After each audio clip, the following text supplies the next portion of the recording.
Mad. Oh, I had a wonderful time, all right. Remember that scene where Bing and Joan are in the canoe? Oh, that was beautiful. And in Technicolor, Joan looked simply dazzling. That brilliant sunlight was a test for any star's complexion. Try this fine white soap. You'll enjoy its rich, creamy lather, its delicate flower-like perfume. Here's your producer, Mr. Keeley. Our curtain rises on the third act of The Miracle of the Bell, starring Fred McMurray as Bill Dunnigan, Valet as Olga, and Frank Sinatra as Father Paul.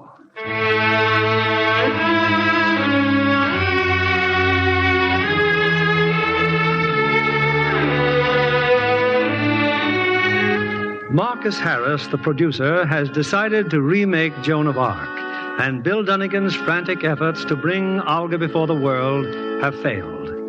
But in Coal Town, the bells still ring out, and in the humble little church of St. Michael, the funeral service is about to begin.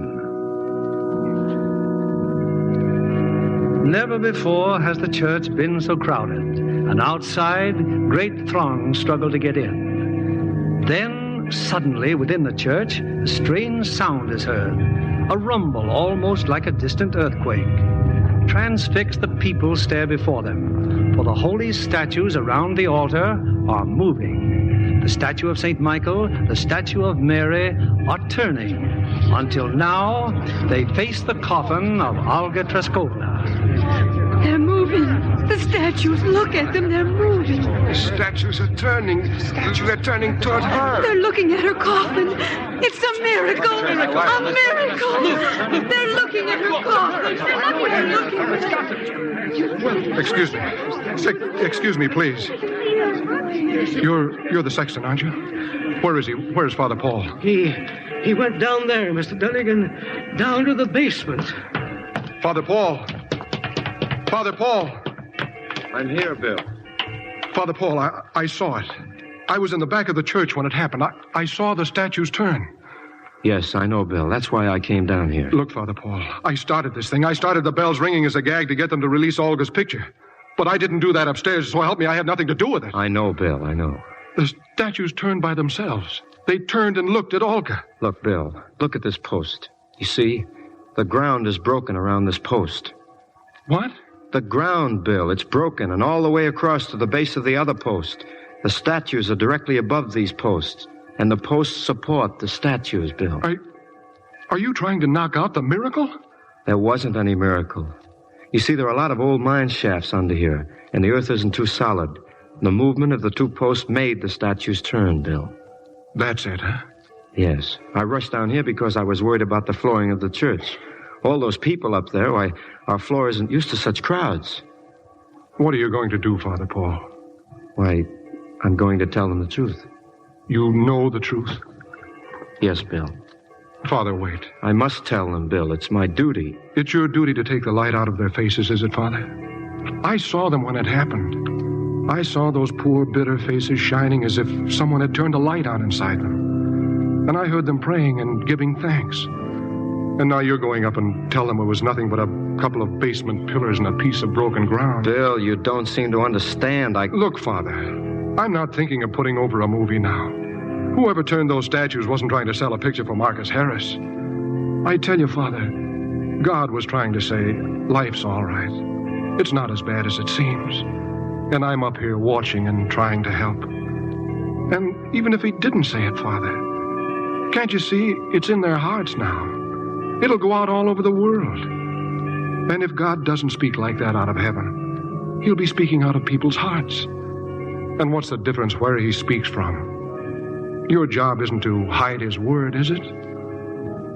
No, Bill, it isn't to hide his word. The saints came to Joan of Arc because she wanted to help someone. The people of France. Olga wanted to help someone just as much. The people of Coal Town. Give her the chance, Father Paul. Come with me, Bill. We'll go up now.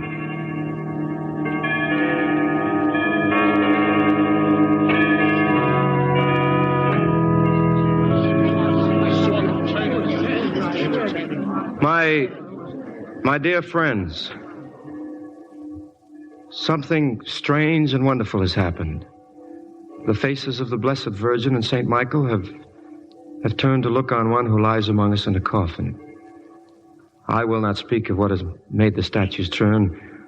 Others will tell you the answer to that later. I speak to you of no other miracle than the miracle of the Olga Trakis of the world, of those who live and dream only to bring heaven into our lives, even if it is no more than a smile of fellowship or a moment of beauty. Olga died for this, for the beauty and the tired and lonely hearts of her people. Let us pray for her. In nomine Patri et Filii et Spiritus Sancti, in Joiba altare Dei.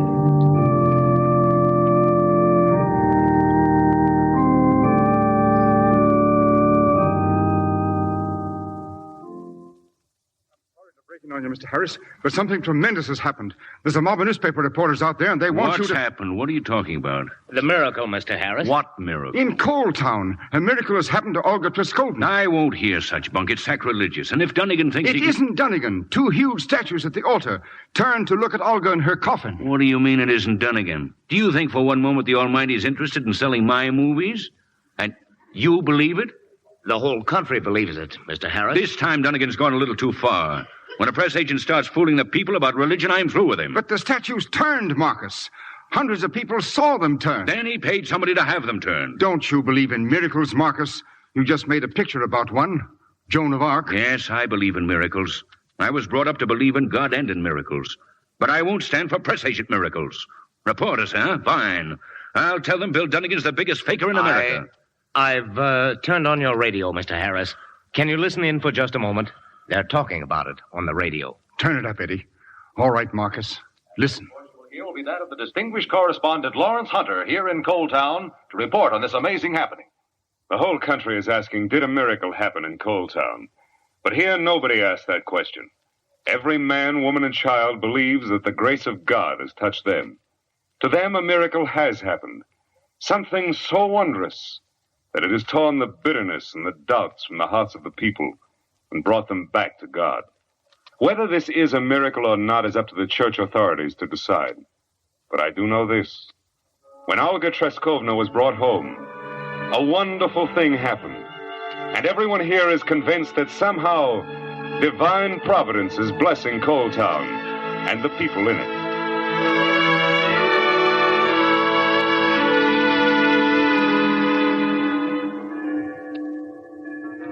What a day this has been, Bill. What a wonderful day. Look at those telegrams on my desk. How am I ever going to answer them all? And tomorrow there'll be more. You don't answer them, Father Paul. You get a secretary. She answers them. Oh, no. They were written to me. Look, we are being given a new organ by Mr. Watson. Others are giving us a new roof, stained glass windows. And look, Bill, all this money for the poor. And the world has come to St. Michael's to pray. I must thank you, Bill. Thank me? Isn't that a little funny coming from you? You mean you still believe in the miracle? I've been standing in the church most of the day, Father. I haven't tried to plant one line of newspaper copy. Do you remember when I told you how I couldn't tell Olga what I felt? Well, this is the second time in my life that I've been dumb. I can't tell the world about it. That's why I know it's real. Because I'm no good at selling anything that's real. Well, I guess I'm through here. Through? Oh, no, Bill. No, Bill, you're just beginning. Marcus. Bill, I'm happy to see you. Hello, Marcus. Hello, Dolan. Father, this is Mr. Harris and Mr. Dolan, straight from Hollywood. By special plane. I'm very glad to know you. Father, Bill, I'm a man who knows when he's licked. You win. You, Bill, and Father Paul, St. Michael, Olga, and a couple of statues. I've decided to release the picture as quickly as possible. Thank you, Marcus. We're going to put Olga Treskovna in pictures in every city in the country. And I'll tell you what she's going to do. Olga's going to build a hospital for Coal Town, the best that money can buy. A clinic for her people, for the study of this disease from which she died, so that someday there will be no such disease, and people won't be dying from it, because Olga Treskovna died for them, worked and died for them.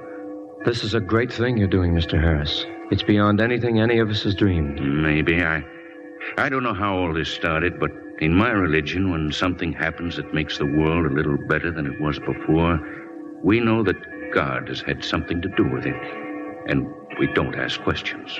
In my religion, too, Mr. Harris.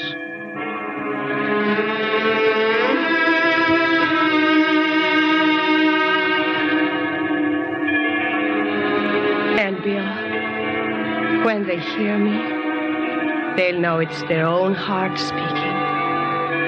And when they see my name shining in all the theaters, it'll be something of their shining. I'm so happy, Bill. I did my job.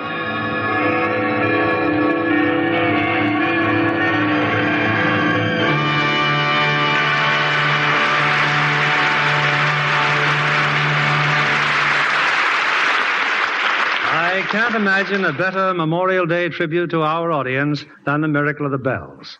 And our thanks go now to the stars who made tonight's play such an unforgettable event. Fred McMurray, Valley, and Frank Sinatra. Fred, you just got back in time from the Chicago premiere of the picture. That's right, Bill. Frank and I both were there. And I understand it was a sellout. Yes, Mr. Keeley, which was mighty gratifying since the proceeds went to the National Cancer Drive.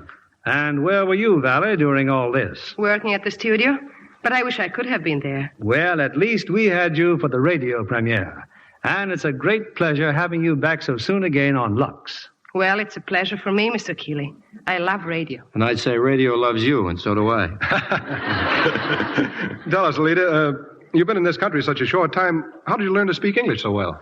Oh, I have a good voice coach. And I go to movies a lot. Go to movies, huh? I wish I could have studied English that way. Say, if you don't watch out, Alita, you're going to have a lot of English students playing hooky. Well, I'm sure, Valley, many actresses could learn a lot by seeing your excellent performance in the role of Mrs. Paradine in David O. Selznick's production, The Paradine Case. Yeah, that was really a thrilling picture you made with Gregory Peck, Lita. Yes, and I like those typical Alfred Hitchcock touches. You all ought to be proud of it, you all. And I'm not surprised, Valley, at the success of your American pictures after your many, many screen hits in Italy. But tell me, do the screen stars of Italy depend on Lux soap as they do in this country? Well, every actress knows how important a good soap is to her complexion, Mr. Keeley. Mr. Keeley, what's Lux presenting next week? Next Monday night, we bring our audience a spine-thrilling story of the West with Columbia Pictures' current hit, Relentless. And our stars are Robert Young in his original exciting screen role and the lovely Claire Trevor for romantic interest. A mighty exciting picture, Bill. Yes, and as its title implies, an action-packed story of the chase in which an innocent man relentlessly pursues the murderer of whose crime he's accused. That ought to keep the audience in plenty of suspense, Bill. We'll be listening. Good night. Good night. Good night. Thanks for brightening our holiday.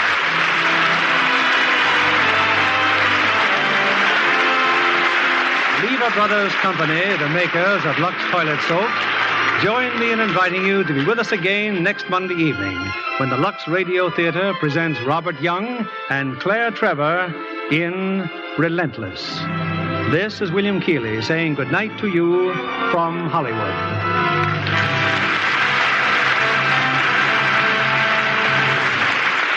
Heard in our cast tonight were William Johnstone as Marcus Harris, Herbert Butterfield as Orloff, and Veronica Pataki as Klobna.